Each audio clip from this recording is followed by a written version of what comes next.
All right, so everyone should have their whiteboard out, a sheet of paper. In order to write down anything you do not know, it is your responsibility to write down what you do and do not know. It's my responsibility to show you that you don't know everything. Here we go. On your whiteboard, please tell me, what is it called? Please tell me, who is the first person to have a theory on intelligence? Who was the first dude to have a theory on intelligence? I got 2. I taught this yesterday. I do not have kindness for things I taught yesterday that you cannot recall.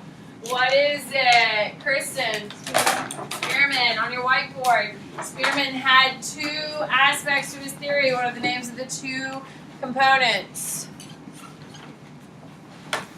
If you think I have any patience today, you are completely wrong, Nico. What did I do? I don't know, you're the one hesitating on answering the question. What is it, Avery? Generalized and specialized. There you go. On your whiteboard, please tell me, who's the first guy who came up with an intelligence test?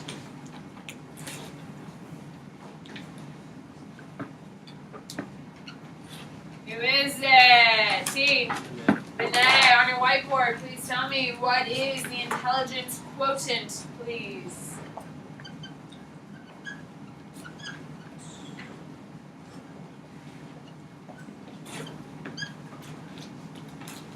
Good. Alexis, Mental age, learn my actual age, time zone.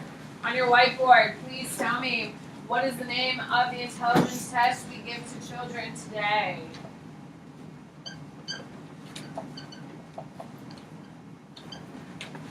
Oh, what is it, Gabriel? Renee, what's the name of the adult intelligence test we give today?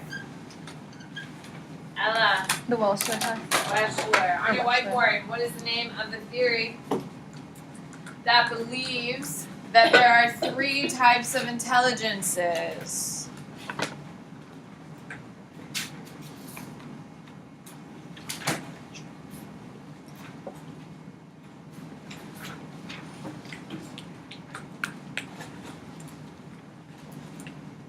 Who is it? Elijah. There you go. On your whiteboard, please tell me, what are the 3 aspects to Sternberg's theories?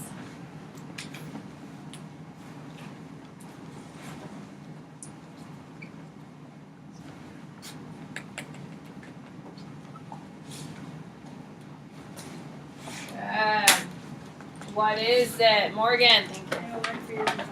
There you go. On your whiteboard, please tell me, what's the name of the dude who believes there's 9 different types of intelligence?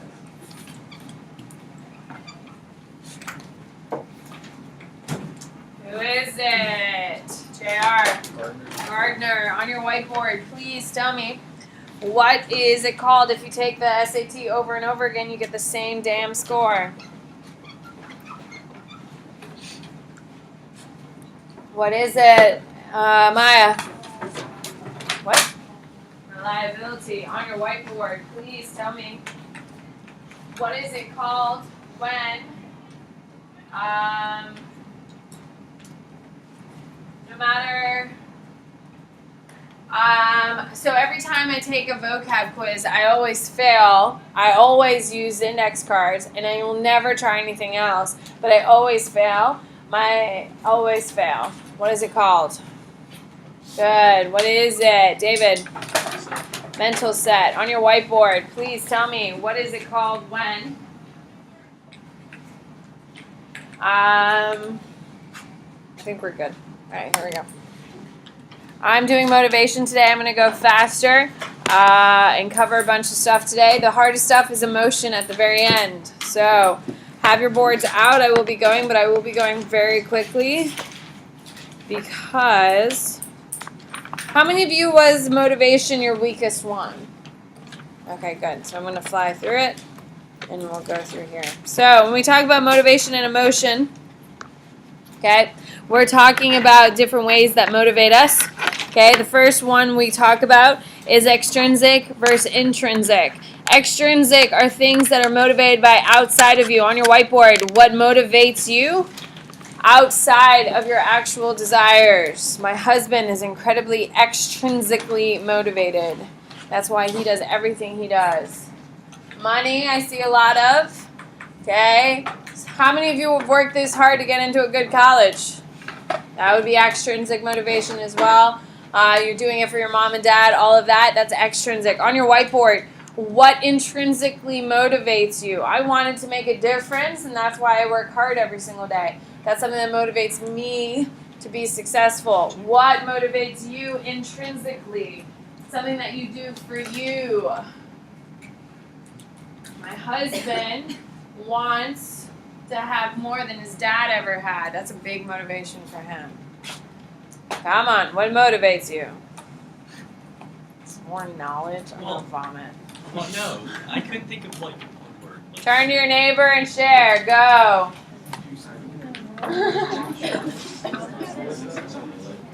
What do you like? You like baking, right? Like that? Yeah. It'd be like happy. Yeah.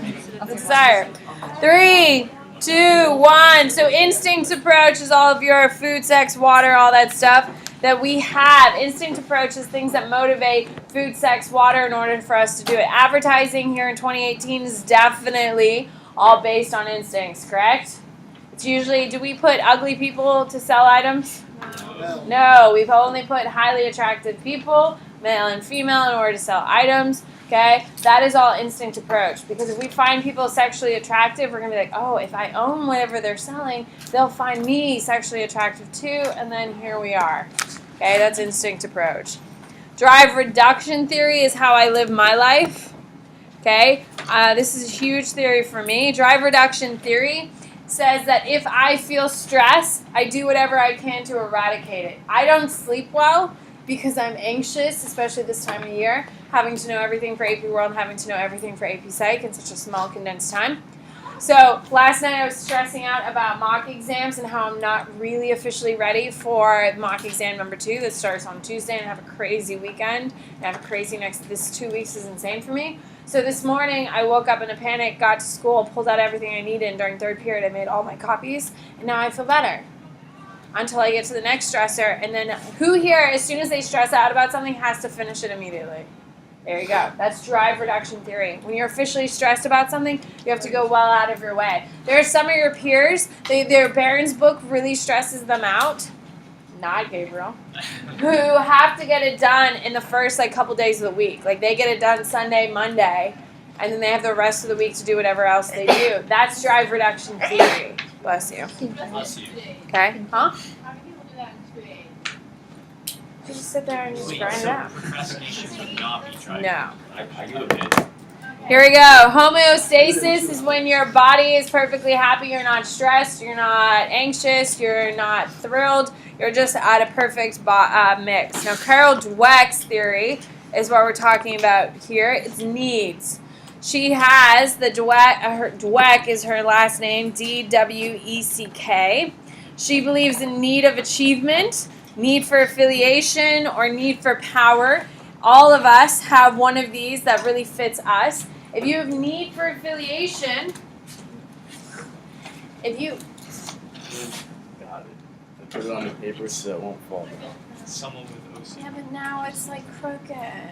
Oh, it's better than being down there. Is No one it? knows. Eliza's. You're welcome to fix it. I know. Oh, you can.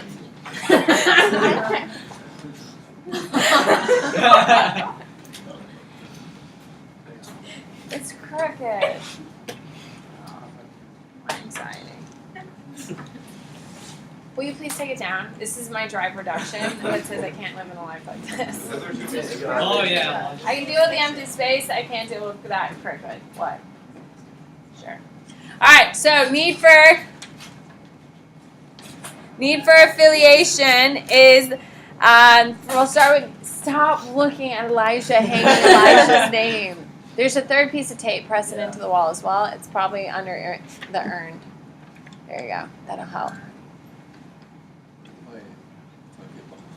Then you won't see your week.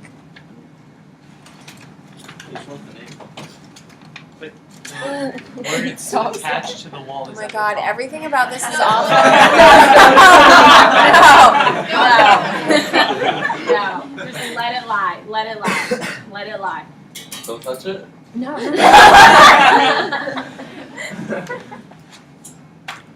Pull it down. Help. Put like rub your fingernails in the tape, man. Like you mean it. If it falls, it's God's will. If it falls, it's God's will. Wow. Here we go. So it's gonna fall here in like 2 minutes. Here we go. So need for achievement is that you need to be considered one of the best, one of the best and the brightest, top 10%. You're driving to get to some of the best universities in the world. You have to have the paper trail to say, hey, I'm actually the best. Okay? Need for affiliation is that you put your friends above everything else. They're the most important to you, that they are of your highest value. That's where you get the most of your happiness, your sense of self, all that stuff. And then need for power are people who need to be in positions of authority, who need to be heard, need to be respected based on their title. I am in need for achievement. I've always wanted to be the best and the best. My pass rate does matter to me, but more importantly, it's not everything. But it is important to me. On your whiteboard, tell me which one you are. Yes, of course. Turn to your neighbor and explain. Go. Turn to your neighbor and explain. Go.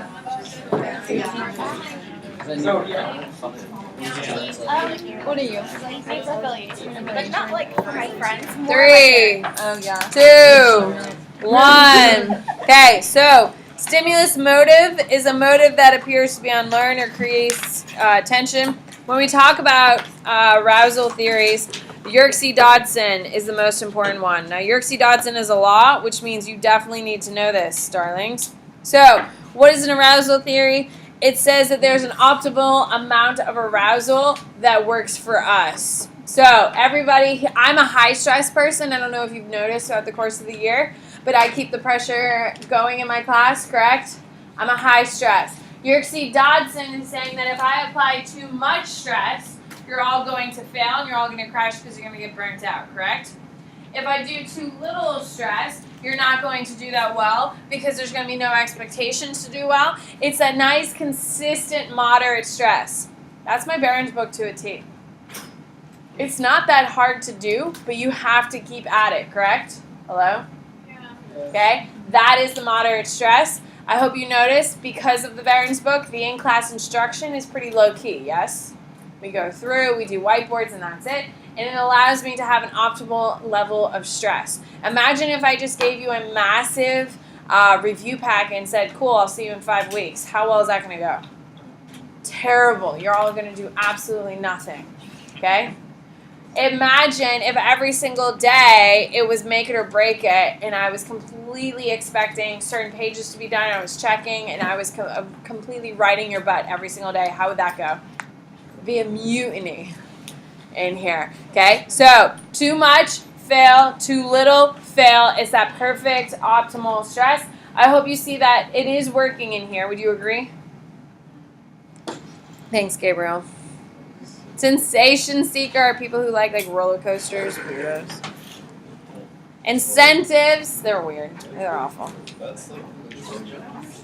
I know, weirdos. So you're the weird one.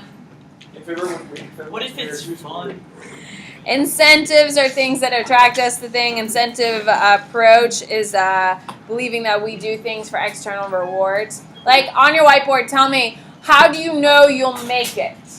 In whatever life, whatever path you have, how will you know you made it? Oh. What, like what? So you can buy like a nice jacket? Wait, what? What? How will you know you made it in life? McCrae's is, I am going to have a 4-bedroom house in South Tampa. Oh, I know what to say. What is yours? I don't remember. Your what? I don't remember. You want to be a doctorate? A doctor. Dog. Doctor, okay. Alright, got it. And have your own practice. I got it now. I wasn't sure what you were saying. Alright, turn to your neighbor and tell. Satisfaction? Turn to your neighbor and explain. How will you know? You spend a bunch of money and don't check your bank account to make sure it's there. I do not know that satisfaction yet. Me neither. We're in a little different space there, boss. 3, 2, 1. All right, expectancy value theory is an incentive theory that believes I can't understand how you'll react, Max, unless I know who you are and know about you. The FBI follows this very closely. So whenever time a crime occurs that the FBI is involved in, what happens is they create a profile for the criminal, correct? They shape all the things that possibly could to help narrow it down. That's an expectancy value theory. It's just being worked in reverse. If this is what someone would do, who would do this? Someone who's frustrated with looking at the Parkland thing, since we're having a protest on Friday led by those kids. The Parkland, who would commit that type of atrocity on their own peers must be someone who's from that school, spent time at that school, and kind of build the profile from there. That's expectancy value theory. If I knew you really well, I could kind of predict how you're going to do in college, like looking at Morgan. I can't tell if Morgan's going to go wild in college, or is she just going to really grind it out in college. Now, if I got to know her personally and get to see how she interacts with people and friends today, then I would have a better indication. Since I don't have that information, I'm assuming she's going to go wild. By wild, she's going to be at swim practice all the damn time, right? Yeah, so maybe not so wild. All right, so Maslow. This is your triangle. This will be on your exam. And I really think they only care about it. It's because it's kind of a pain in the butt to learn. You know what I mean? It's not particularly engaging. It's not particularly exciting, as Nico knows as he's suffering over there banging things in order to keep himself entertained. So when we talk about Maslow, it is obviously a triangle, which means the most important things are at the base. Okay?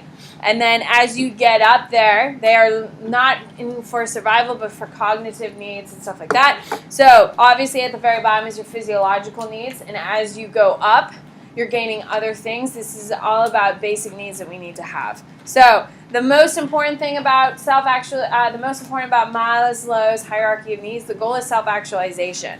Now, self-actualization is in this step. Transcendence is at the top. Most people do not make it to self-actualization. Transcendence occurs when you help other people make it to self-actualization. So the goal of Maslow's is to make it to self-actualization. However, the peak of it is to help other people reach self-actualization. Now, the person we always say with self-actualization is always Oprah, right? She's transcendent as well. She helps other people reach. Hopefully someone in your life is doing something exactly what they want to do, exactly where they are, and they're completely content in all facets of their life. Would you agree? Ren, Ren, I would say he's self-actualized. He comes here every Saturday and Sunday and works in his classroom. Seriously, every Saturday and Sunday he's here working. And he loves it. His whole life, his whole identity is around playing high school in his classroom, which is fantastic for him. It is not me. And I mean that with love. I work very hard for you, but I want to have an identity beyond my classroom teacher, Bennett. Okay? So, self-actualization, I'm not there. I'm flirting with aesthetic needs. I'm trying to make my life a lot more beautiful. It's not going so well since I have no taste, but it's fine. Okay? So I'm struggling here. Most of you, I would say, are in esteem. You're trying to be competent. You're trying to figure out who you want to be. You're trying to figure out what goals you have in your life and trying to go. Jackson, stop wasting my ink. Some of you are struggling with belongingness. You're trying to find a real core group of friends. You're trying to find yourself and stuff like that. So you guys are down here, but I have 15 years on you. So hence why I'm up here. And some people will never make it past. I have some friends who, they're not friends. I know some people who are stuck in the belongingness phase and who are just messes. So you don't have to make it to the top. All right, self-determination is I do things that I want because I want to do them, and I will motivate myself to accomplish those goals. Some of the goals I wanted to have is I wanted to have my master's by the time I was 22, which I had. I wanted to own my house by the time I was 26, which I did. I wanted to own a Mini Cooper, which I do. And all those different types of things. I work really hard. I work 2 jobs. I'll do whatever it takes to be successful. Hence, there. All right. Here we are. Hunger. It happens. And it's motivating. The hypothalamus is involved. There's a thing called obesity. I know. Anorexia is when you don't eat. Bulimia is when you eat and you throw up. and emotions. Here we go. Those things we've covered that you've heard 10,000 times. So, emotions. These are the hard stuff. Now, keep in mind that we have the universal facial expressions that can be recognized any place in the world. We've seen this picture. Anger, fear, disgust, happiness, surprise, and sadness. She's still so creepy. So creepy. All right, so here are your big emotion theories. Ladies and gentlemen, this is like the hardest stuff of the year. I hate this stuff. I do. I hate it.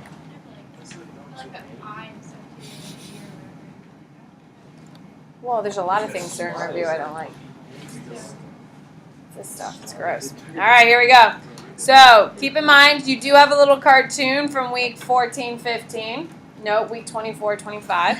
That we did all this for. So common sense. You have a stimulus, then you label the emotion, then you have the physiological response. So it goes stimulus, emotional labeling, physiological response, and that's common sense. Then you have James Lang, which goes stimulus, physiological response, emotional labeling.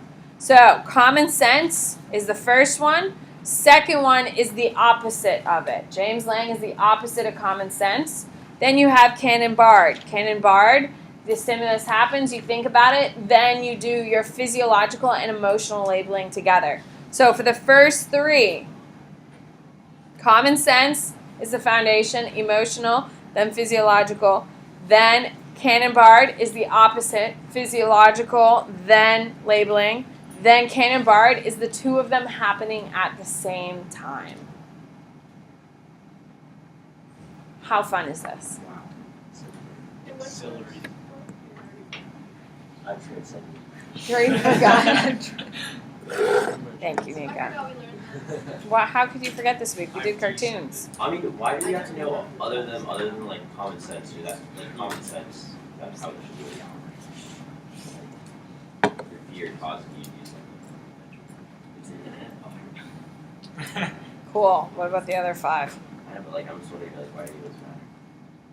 Because it could be on your exam. I know, but like If I had to guess, the top facial three feedback- are going to be on your exam. Common sense, James Lang, Cannon-Bard. They love it.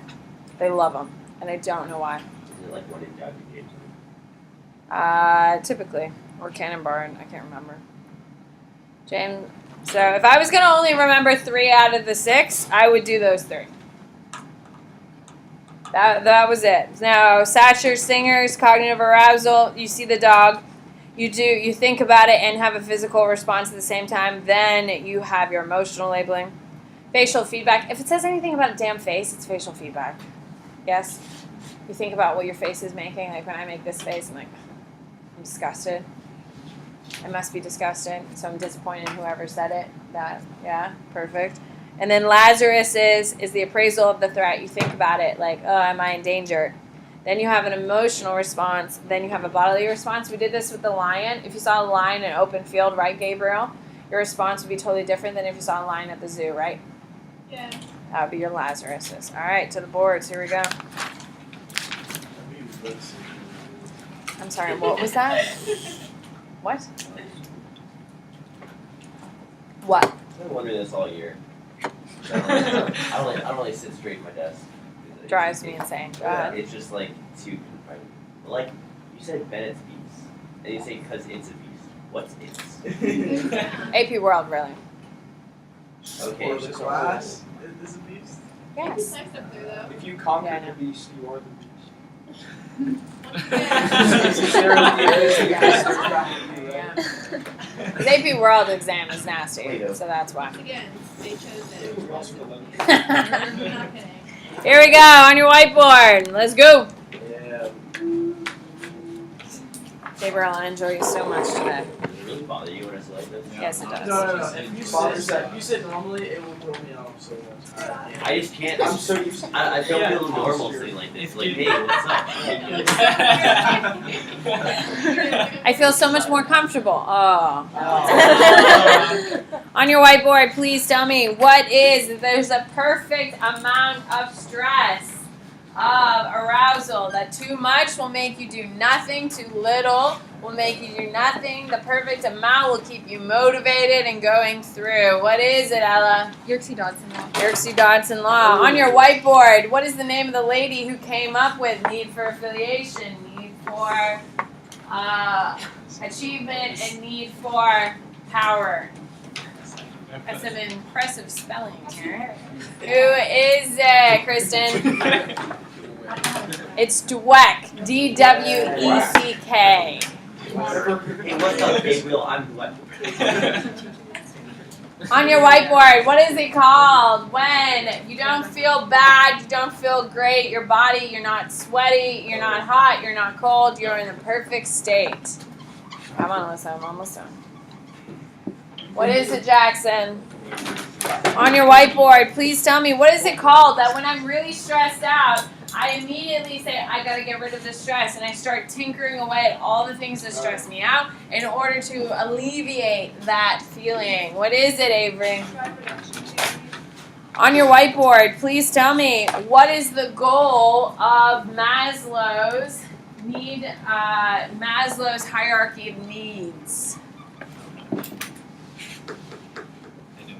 The goal, I have a bunch of wrong answers here. Christina, what's the goal? Self-actualization. Self-actual. Maybe they At the should top of You the pointed it out. Is I pointed it out. saying. I thought you said you wanted everyone to help other people. No, the goal is for every individual to do it, and What? some individuals will make it there. On your whiteboard, please tell me, what is the name of the gentleman behind the hierarchy of needs? I did just say it, but some people don't listen to me no matter how many times I say it. What is it, Alexis? Maslow. On your whiteboard, please tell me, what is it called when... Oh, I want to be a better teacher so I can sleep better at night, knowing that my children are perfectly prepared for life. No.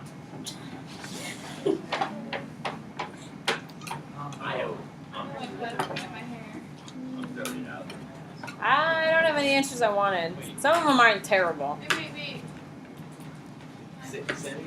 Good. What is Eric? Intrinsic. Technically, haven't you already transcended because you're a teacher? No. Have you met my peers? But like, you're trying to help other people reach what you. You skipped a couple, but you're actually. No. Transcendent. No. I don't think I'm improving your Basically lives. Gandhi. You're filling it You with are excitement. once- equipped for college.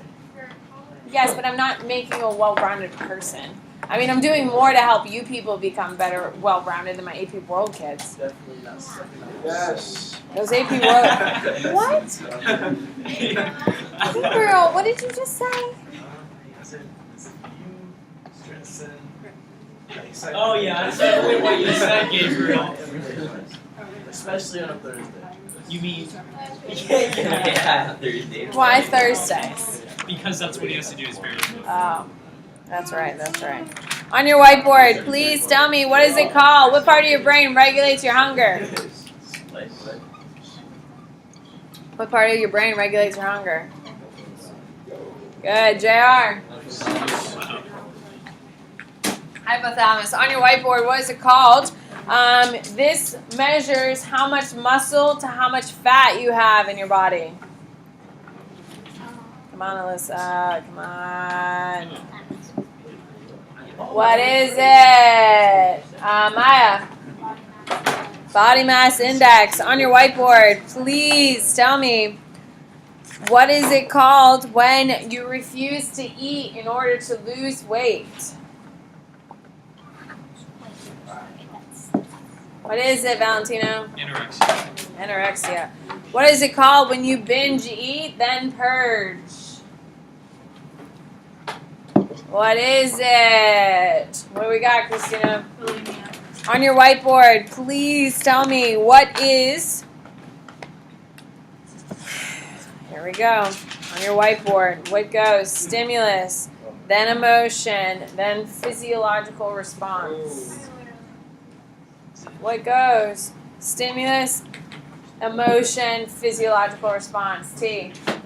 Common sense. On your whiteboard, what goes? Stimulus, You think about it, and at the same time, you have physiological and emotional. At the same time. What is it? Christina, on your whiteboard, please tell me what goes up. It's not tractor because cannon bar goes and splits into two. No, Ooh. it's when you have your physiological. I'm looking at the damn diagram, boss. Body was like, You think about it, and then you have physiological and emotional at the same oh, I time. thought you said. No. On your whiteboard, please tell me what it goes stimulus. You think about it and how much danger you're in.